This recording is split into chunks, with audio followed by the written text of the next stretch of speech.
Hey everyone, Nathan Nerdark here from Nerdarchy, for nerds by nerds, and today we're doing a viewer request from MP Dragoon, and he wanted to know, I just forgot what he wanted to know. Raising and lowering threat levels for modules and encounters. And with me I have... I'm Ted. Dave. Alright, so I was thinking one of the easy things about 5th edition is because numbers matter so much, that just adding a few monsters or subtracting is a great way to just completely alter the level of threat. Because you can take 3 orcs and you can make it a much harder encounter by just simply having 5. It doesn't seem like a lot, but those 2 extra guys swinging axes definitely adds to the damage. It adds more actions. It adds more, essentially more, resilience to the enemy. Yeah. Yeah. Also, using the bounded accuracy model in and of itself, kind of like dictates to you where things are at. So, like by adding a +1 to everything, you've really just it's almost like adding 4 levels to something. Yeah. The way that works. Again, just increasing the hit points. Like using the same example. Say it's a CR whatever 10, right?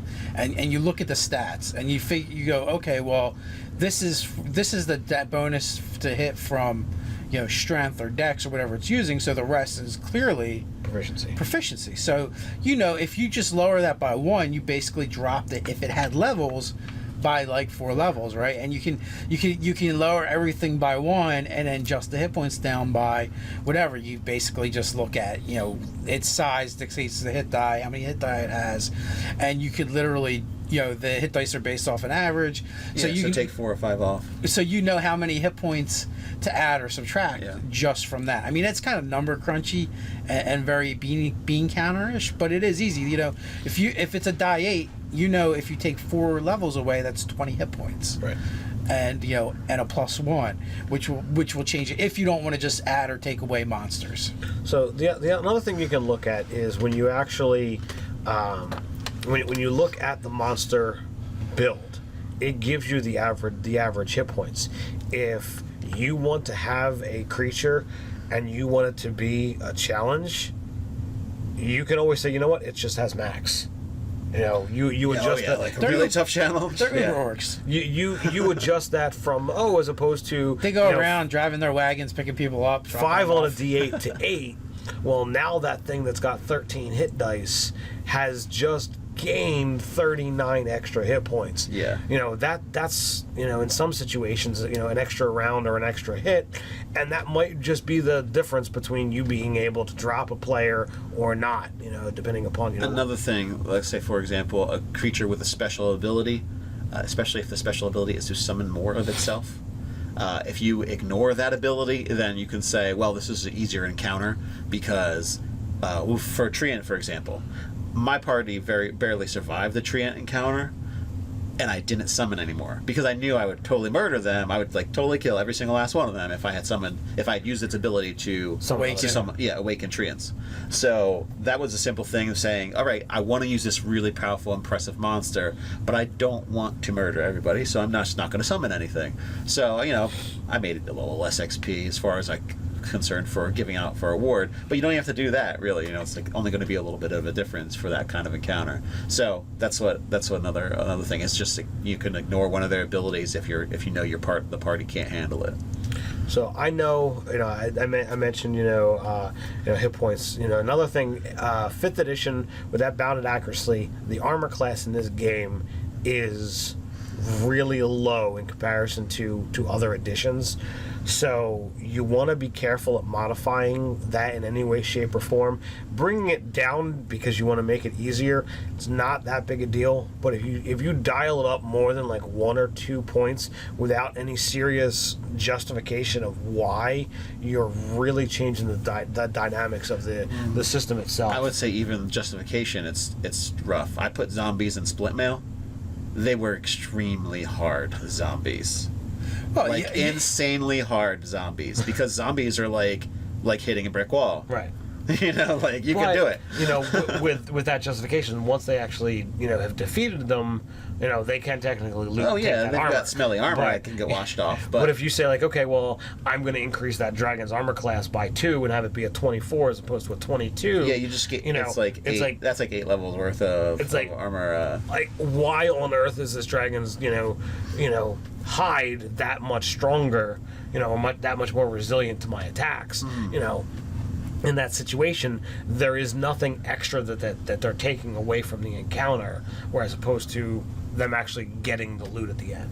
Oh, I So- see what you Well, yeah, but the idea though too is like if you're increasing the difficulty of the counter the way he's discussing, it's because the counter's too weak for the party. So I don't really think it matters that much. Yeah, it's stronger than other dragons of its type. So what? Yeah, isn't that odd? That's true. I know if they're gonna get all gamist on you, be like, I change whatever I want, whatever I'm the DM. It does say that in the DMJ. I know in games past, like especially 3rd edition stuff where it was a very number crunch heavy.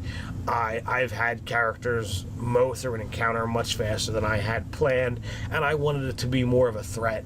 So I just said, okay, well, I want to give it one more round. So I gave it enough hit points to let it get to have one more turn, just to get some extra damage out to the party to deplete their resources of spells and healing potions and the like, or whatever spells that they might cast.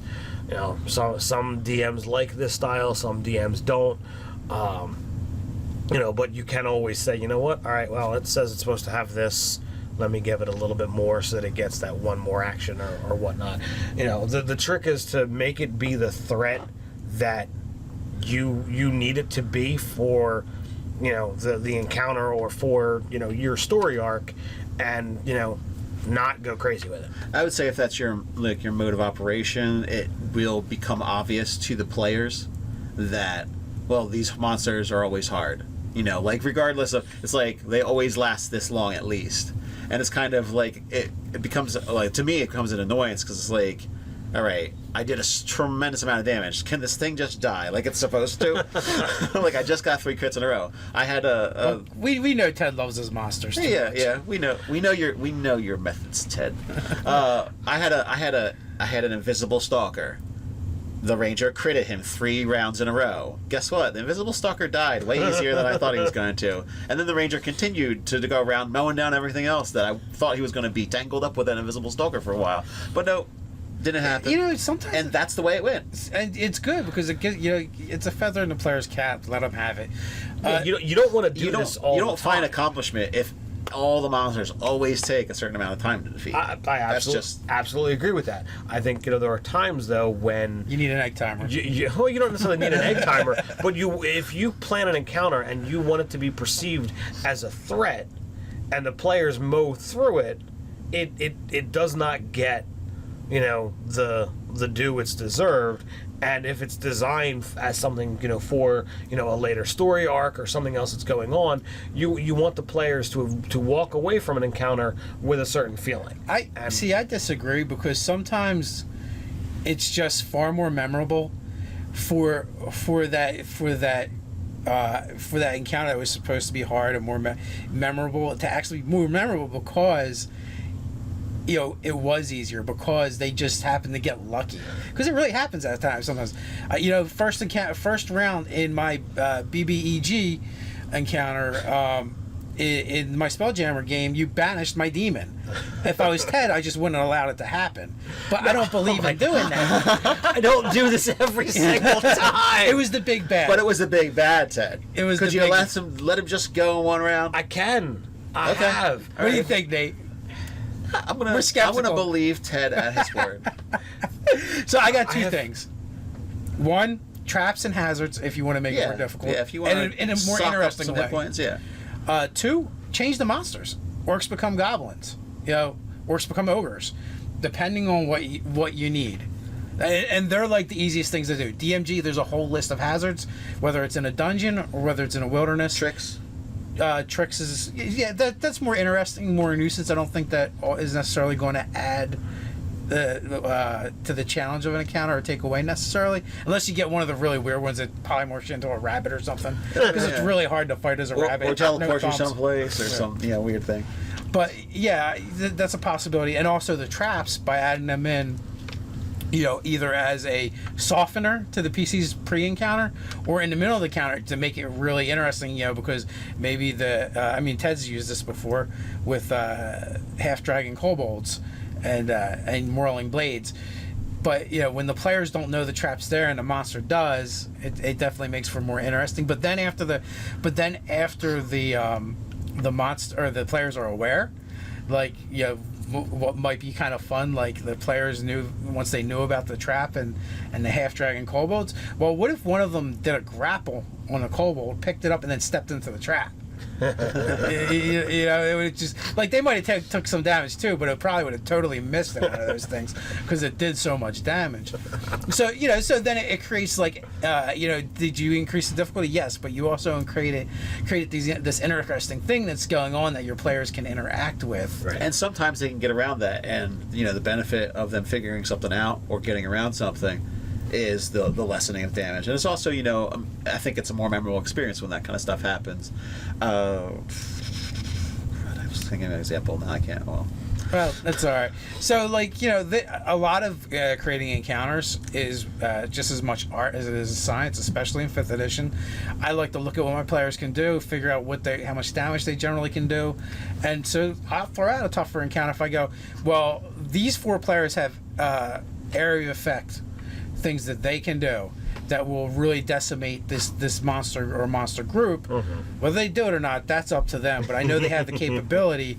So this encounter, I'm basing off of this factor, and I've done that several times, and I'm always mystified that my players just won't use their resources. But that's their problem, not mine. Increasing the intelligence of the monster or increasing the tactics they use. That's kind of goes along with the trap thing. Yes. If everything's archery and they're up on some kind of pillars or something With cover, and then they do things that make the PCs fall into the trap when they're in open space, and then you do something that's going to make difficult terrain like spike growth or something like that. Yes. That does damage if they want to run through it, but it also slows them down, so they have more rounds of getting shot by arrows if they want to try and get out of the region. Right.